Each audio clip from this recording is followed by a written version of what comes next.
Good afternoon, everyone, and Happy New Year. The time is 1:08. Welcome to the Transportation Advisory Committee, the first Transportation Advisory Committee session of the year. Today, we will be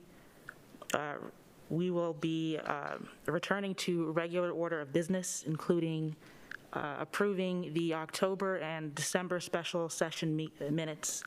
Please be advised that this meeting is being recorded and that all transcripts of the meeting will be available on board docs. The meeting is scheduled for 1 hour, but may run longer if discussion is warranted. We will begin with the roll call from those of you in person first. George Clark, Tri-County Council for Southern Maryland. Lachelle McKay, Town Administrator for Leonardtown. And myself, Laura Carrington, and anyone online, please. William Hill. Lisa Lemke from Pathways. Kevin Corrigan from the Department of Social Services. Sabrina Hecht, Community Planning Liaison Officer, Naval Air Station, Patuxent River. Yolanda Hipsky from Tri-County. Thomas Rogers,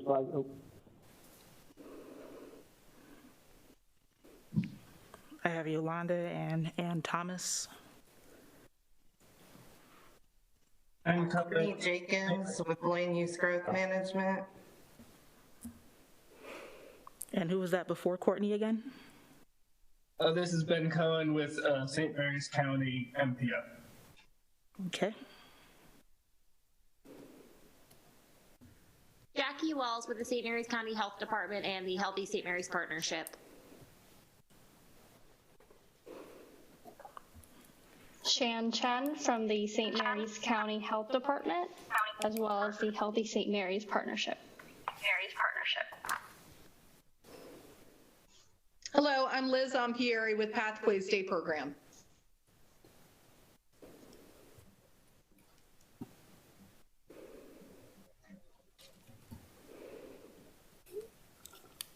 Is that everyone? I see a few names but didn't quite hear them, but you're on mute. Do we have Melinda Lyon?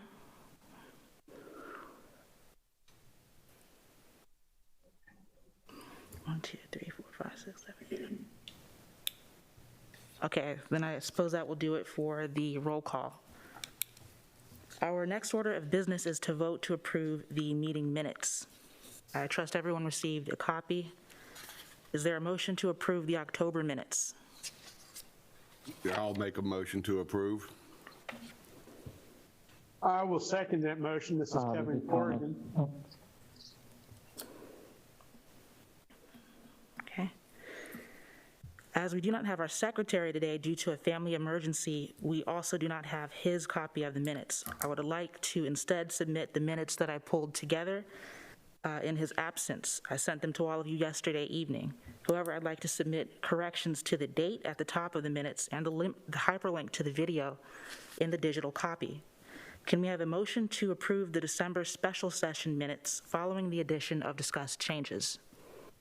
So moved. Lachelle McKay. George Clark, second. Okay. And now for the officer report. In the past year, we have made strides towards getting our committee back on track. We've had a quorum at every meeting for the 2021 calendar year. We grew our roster and added new items to the agenda, and even had a successful special session for the review and revision of our annual report. Now it is time to look ahead and move forward. This year, my hopes for the Transportation Advisory Committee are to have tangible effects in our community. We can do this best by adhering to our purpose as a body. According to our bylaws, the purpose of this body is to provide the Board of County Commissioners for St. Mary's County with advice and assistance concerning public transportation. To achieve this purpose, the bylaws break it down into 4 simple functions. Preparation of the St. Mary's County Transit Development Plan. This is the first and most important function. As the Transportation Development Plan is being drawn up, we need to have knowledge of how it develops. even if it means we're in the room where decisions are made. Planning of service and policy changes for locally operated transit systems. This is the bread and butter of the STS transit system and other transportation services. This and the previous function are the clearest metric for our success as a committee. Coordination among specialized transportation services or providers. This is what makes the ex officio member reports so important. Co-knowledge among board members of the different facets and modes of transportation in the county. This will keep us coordinated and working well together. Finally, advocacy for the community regarding public transportation. We cannot advocate for the community's needs if we don't know what the community needs. We have not retained too many citizens or citizen representatives on this board. We should redouble our efforts to increase community involvement and transportation labor involvement with our committee. This concludes my report. Are there any questions to the officer's report? Hearing none. Next, for our ex officio member reports, we have Lachelle McKay from the Leonardtown Council. Thank you, Laura. So Laura had asked me to give an update on what's happening in Leonardtown. We have just put together a little PowerPoint that would kind of show what's been going on and what's going to happen in the future. And for Leonardtown, which is the only municipality in St. Mary's County, for those who don't know, we do have our own elected officials, a mayor and 5 town council members, and we handle the day-to-day operations within the town boundaries. We have our own planning board, our own utilities, so pretty much handle anything that's within those boundaries, and I'll be showing you a map shortly that will show those boundaries. So just to kind of bring you up to what's been happening, next slide, please. Over the last 10 years, from 2010 to 2020, the town has grown, has been the #1 fastest growing municipality in the state of Maryland, percentage-wise. We've grown by 32.43%. The next closest is Centerville, which grew at 16.5%. So you can see we've gone through a lot of changes, and we are bisected by 2 state highways, Route 245 Hollywood Road and Route 5 Point Lookout Road, which is a challenge because we do not control those streets. Other than those 2 roads, the rest of the town streets are owned by the town and maintained by the town, except for Courthouse Drive, Tudor Hall Road, and Greenbrier Road, which are owned by the county. So right now we have 2 important state highway projects that we are working on. The first is the Route 5 widening that's been going on for the last couple of years. And I have a picture there of the original scope was from Newtown Neck Road to Hollywood Road, and they were going to be adding center turn lanes for safety because there are many rear-end crashes because there's no left turn lanes along that road. At this point, the only thing funded is a breakout project, which is at the Abel Moakley Street entrance near the hospital. So it would go from the hospital to the Clark's Rest development entrance. And that is about 58% complete. We are really hoping that it ends by the end of this year, but it may go over to 2023 a little bit. But that will be a big help in that one section, at least. Cars can get out of the travel fast lane and hopefully not have so many accidents along there. The other project with State Highway is our sidewalk project on Hollywood Road, Maryland 245. We started the project back in 2014. They completed upgrading the sidewalks from CSM to the governmental center. But because of all the new housing on Hollywood Road, we really want to extend that sidewalk out to Leonard's Grant Parkway. And so we have been working since 2014 trying to coordinate that. Both the county and the town have it as a priority project. And it's kind of languished, so we're hoping we're able to get that on. You see people walking, pushing strollers, riding bikes all day long, so it's really a safety issue, and we're hoping to move that project forward soon. Next slide, please. We've really worked diligently to ensure interconnectivity with all the new housing projects and the new developments. This, everything in color in this map is what is inside the town boundaries. The town boundaries go out to Charles Memorial Gardens on Route 5 and down to St. Mary's Riken along Route 5, and we've recently annexed property for the new St. Mary's Nursing Center memory care facility at the corner of Route 4 and Route 5. And then on Hollywood Road, the property, the town boundaries go out to the Davis office building, and then there's a little, the two blue parcels that you see are connected, the Meadows at Town Run 1, and there's a parcel, the Wilkinson Farm, which is off of Dry Docking Lane, that's also within the town, and there's a proposed development going through the process right now for an additional 300 homes there. So, and then, of course, Leonardtown Wharf and Breton Bay is the southbound boundary. So anything within that falls within the town boundaries. And we have worked really hard to have the interconnectivity like I spoke about.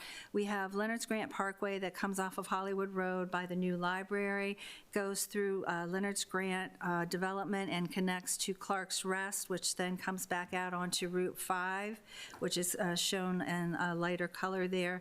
So anyone from those neighborhoods can use that to get to Route 5 or to go out toward Hollywood and don't have to, go all the way around.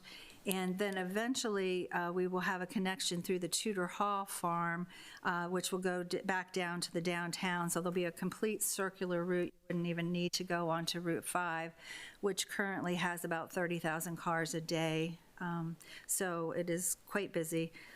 And it also ensures that people that are leaving the neighborhood, we want them to have easy access downtown, so we keep our businesses thriving downtown and they don't go somewhere else for shopping and dining. Next slide, please.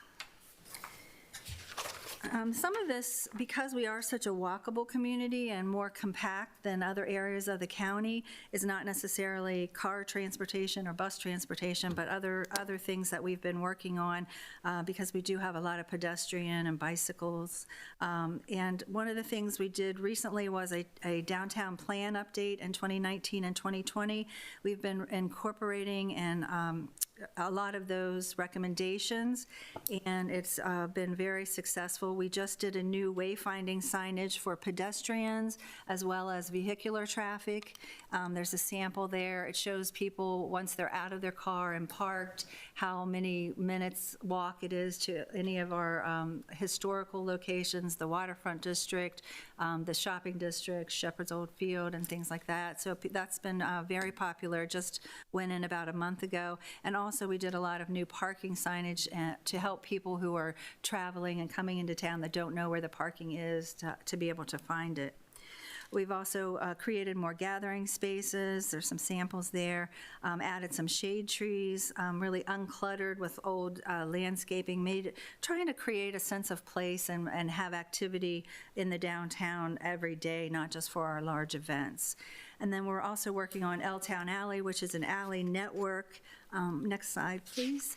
That we are, it will really, our public parking is right beside the hotel and behind a lot of the businesses. It's like a half a block off the square, but a lot of people don't know where it's at or like to park back there. So this will increase the attraction of these alleys. It will access our main business districts on Fenwick Street and Washington Street. It's going to be a really vibrant, lots of art. We have 3 murals that are being painted right now. We can have events there. It will just be a nice, inviting place for people to park in the public parking and then walk around the downtown. So we're really excited about this project, and we have begun work on that. You'll have to definitely stop by and see some of the murals. They're fantastic. Next slide, please. We are embarking this year on a waterfront plan and the West Fenwick District plan.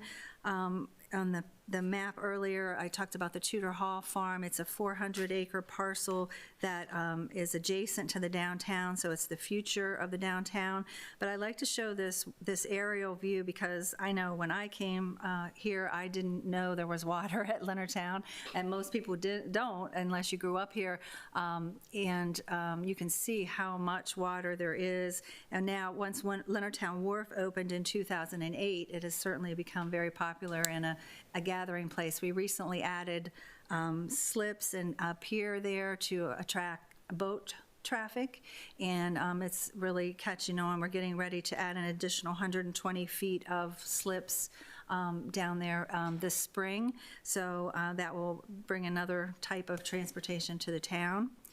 And as well, I would just say, anybody that says we don't have enough parking, I think this aerial shot shows a sea of parking there. So there is plenty of parking. It's just really showing people how to get there and managing it. Next slide, please. As I said, the Tudor Hall Farm is really the future of the downtown and how we connect that and take advantage of the opportunities for trails and a boardwalk. In the aerial picture there, you can see Leonardtown Wharf, and to the left of that, that's the 400 acres, so you can see the proximity to the downtown and how important it is that we don't have old downtown, new downtown, but we really connect that and grow the town.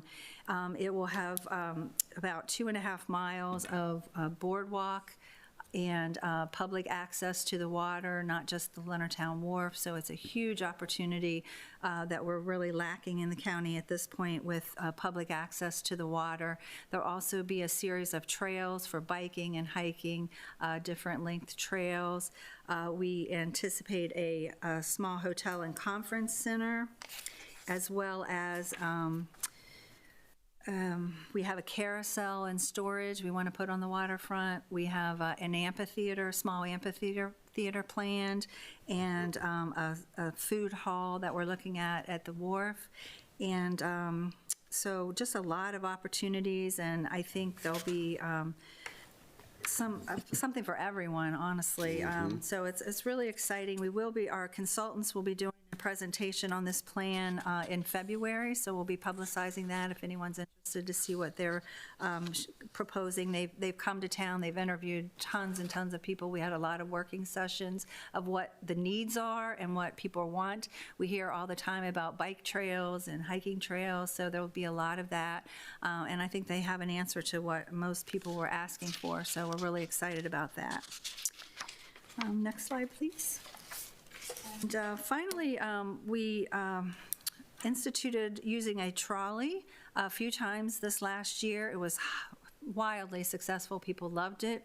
The trolley route goes through all of our large new neighborhoods. People can get on, ride downtown. It's a half-hour loop. It was free to the public. We rolled it out on First Fridays mostly, and some of our events.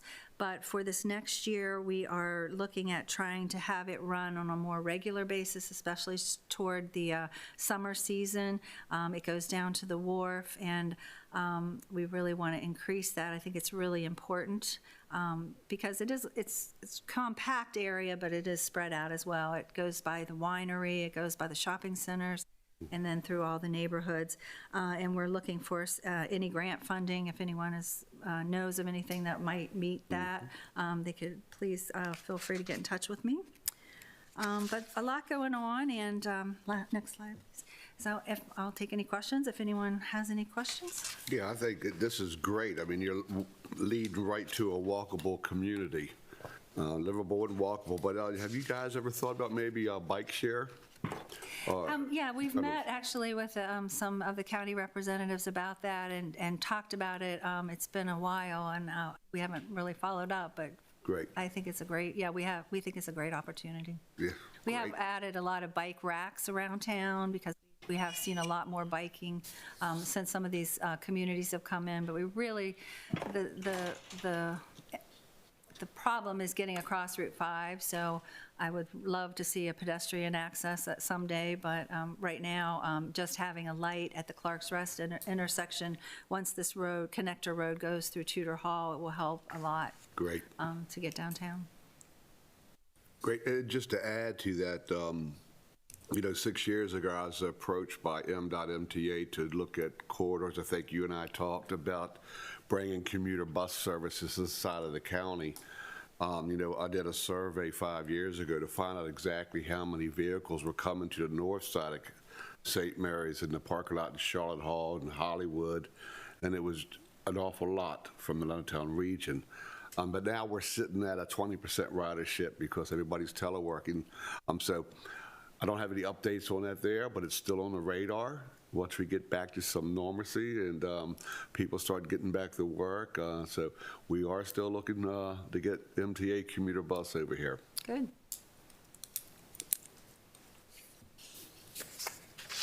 Any other questions with Lachelle's presentation? I just want to add a comment that came through on the Zoom. Sue Veith says, consider sending trolley through the governmental center loop to catch STS bus stop patrons. Good idea.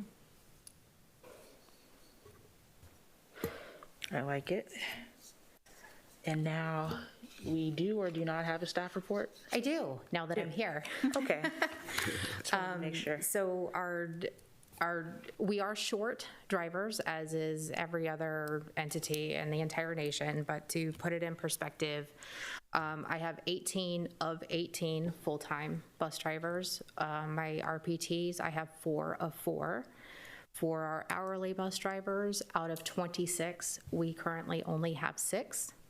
And then we have 5 positions for non-CDL drivers. Currently, we have 2. So we're still desperately needing drivers. We are participating in a career fair on January 26th that is virtual. So there are several other organizations that are participating as well. So it's great that we're all able to participate together, but sometimes when we participate together, we're all fighting over the same pool. So fingers crossed that that goes well. We do interview when we have applications come in, but they are few and far between, unfortunately. So for our bus fleet, operating 23 of 24 buses, we have 1 out of service. It's being, it's being worked on, but the work is under warranty, so we have to drive it up to, I believe it's Waldorf. Expect to have that back soon, but we're still able to continue normal operations with the fleet that we have. And every bus does have the wheelchair lift capacity, so we can interchange them as need be and run no risk of decreasing any type of paratransit routes or fixed route. Lifts are available to everybody. So I don't know if we'd necessarily say that we have a high turnover per drivers. We're just losing them. Whether they officially retire, whether they are seeking other employment for higher wages, it's kind of a mix between everything. There's really no mass. And then as of now, we're still covering all our routes. We did suspend 3 routes probably about a month ago. Those currently are still suspended. We just simply don't have the capacity or the bandwidth with our drivers to maintain all operations. So that's where STS is. And just to add, you be at the Tri-County Council, we get the reports from both Calvert and St. Mary's, and they're all in the same boat. Suspending routes and, of course, driver shortage. A lot of the drivers we're finding out are, of course, being courted by Amazon and Waldorf, FedEx, and UPS. Some that we've heard have actually gone to some counties as school bus drivers because of the wages and benefits were a little higher.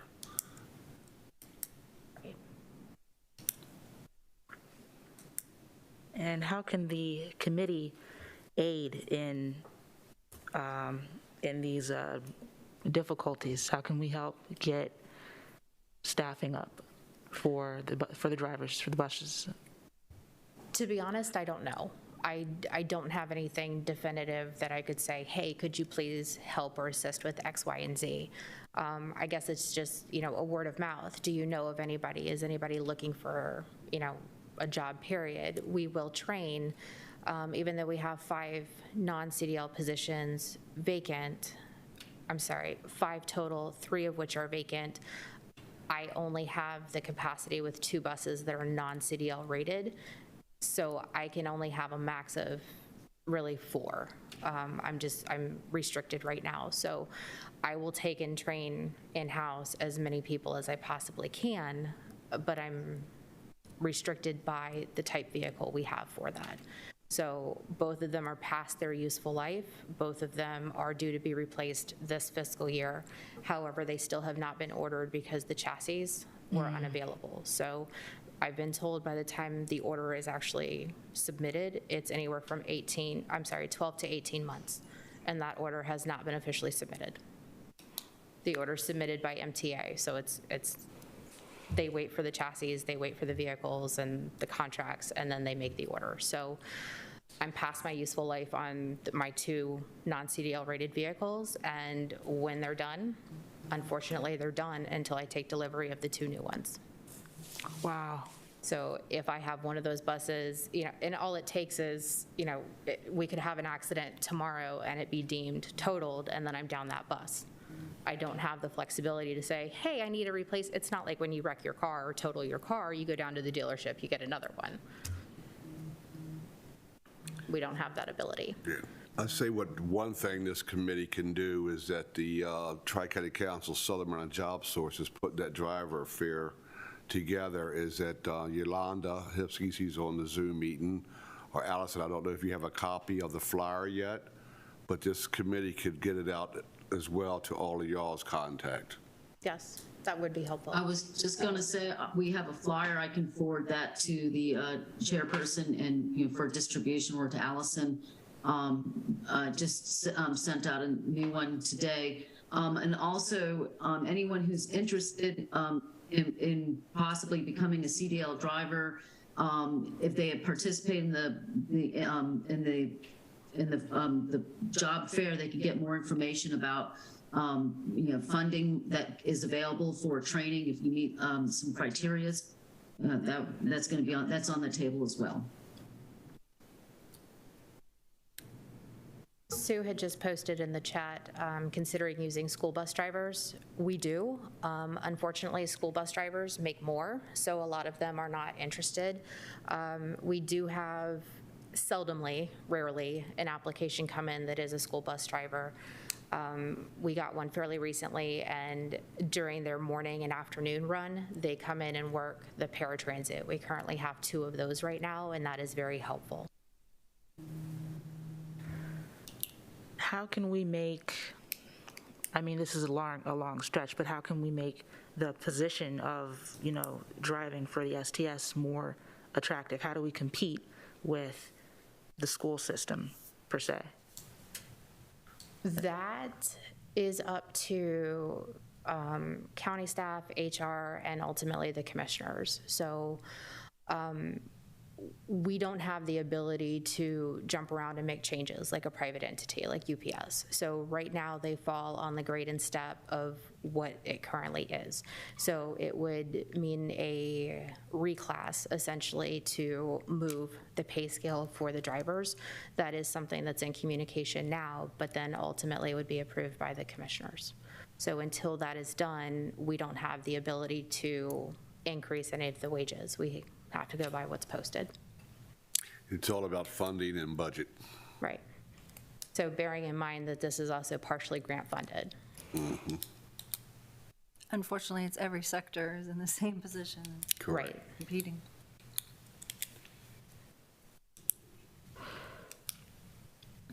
Are there any other questions with the staff report?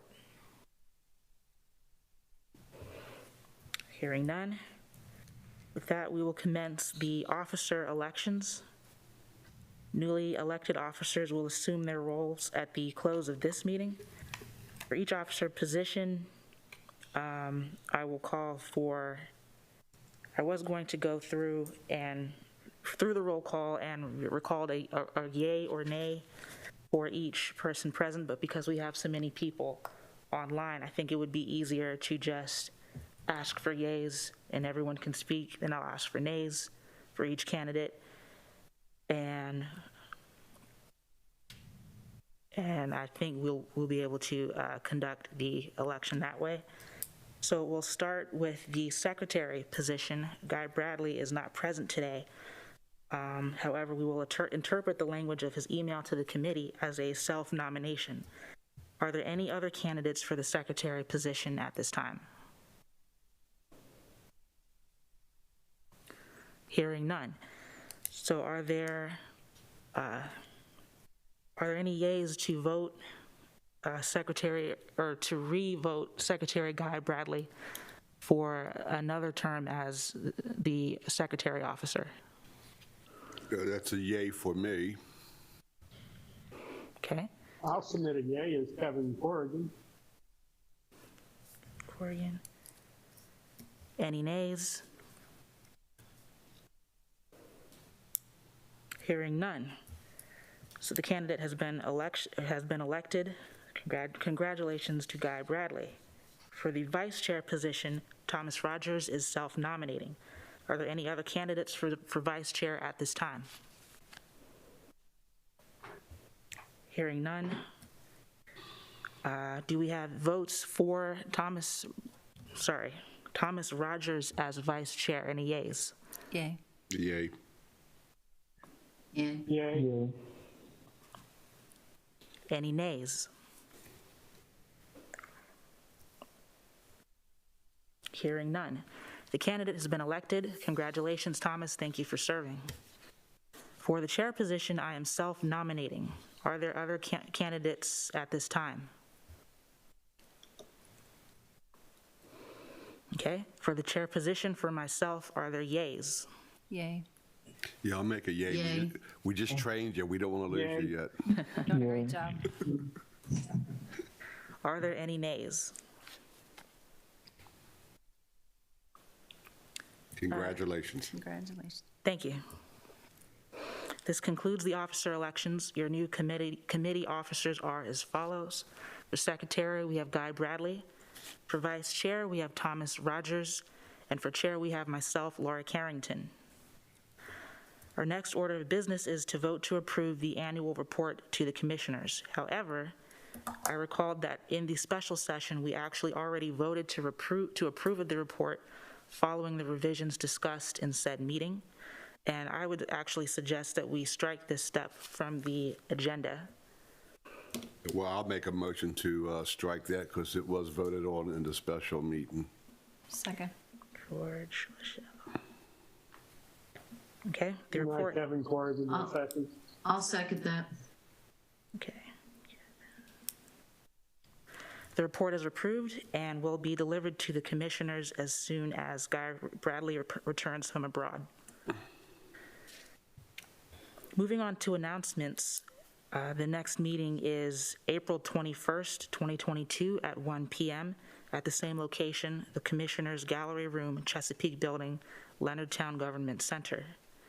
Do we have other announcements? Yes, I'd like to thank Lisa and Liz from Pathways and also Ben Coe with the MPO for joining this committee and attending today.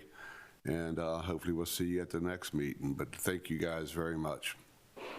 I'd also like to extend gratitude to some new members that we had, especially from the Healthy St. Mary's Initiative.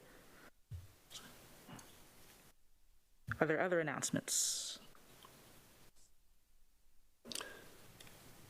Hearing none. With that, I will, sorry.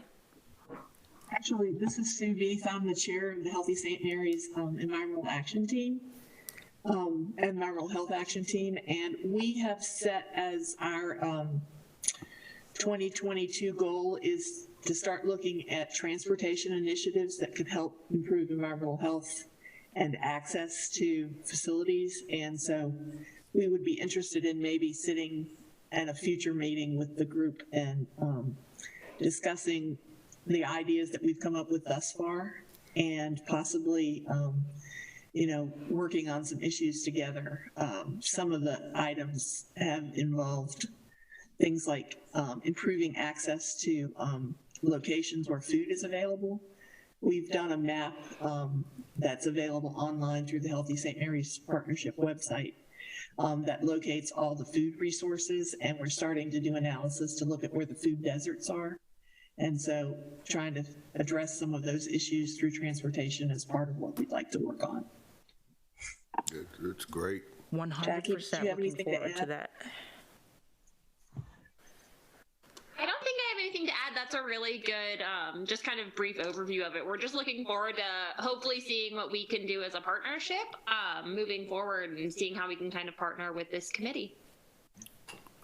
Yeah, and Chair, I do have a question now. The next meeting, will this be the same as what we're doing right now, in person or hybrid? Yes. Okay. Well, with that, I'll make a This is motion. Yolanda. Sorry.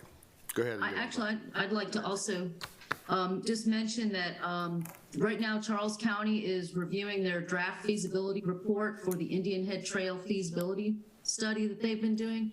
And the reason I'm bringing this up is that this trail feasibilities report is to develop a path to connect to the Three Chop Trail. So eventually that will, extend what we have right now in St. Mary's up through Charles and on up to DC. Yeah, and thank you, Yolanda, because that's good information for Ben. It is actually mentioned in that report, Three Notch Trail. And of course, as we know, STS does make some stops near those trail pickups like the Short Hall Library and so forth.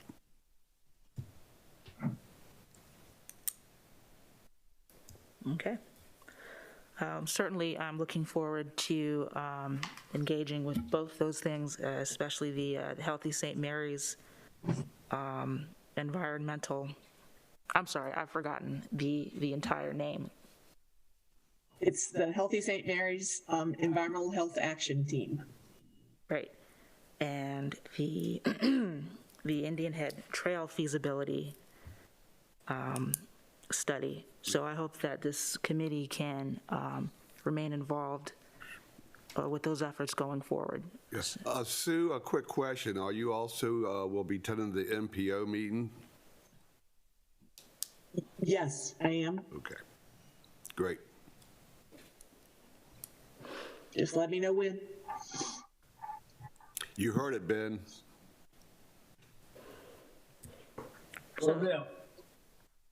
Thanks, Ben. So with that, could we have a motion to adjourn the meeting? I'll make a motion to adjourn. Motion. I'll second it. Could I have your name, who seconded? Yolanda Hipsky. Okay, for the record, thank you. The time is 1:46. The meeting is adjourned. Have a great rest of your day. Thank you.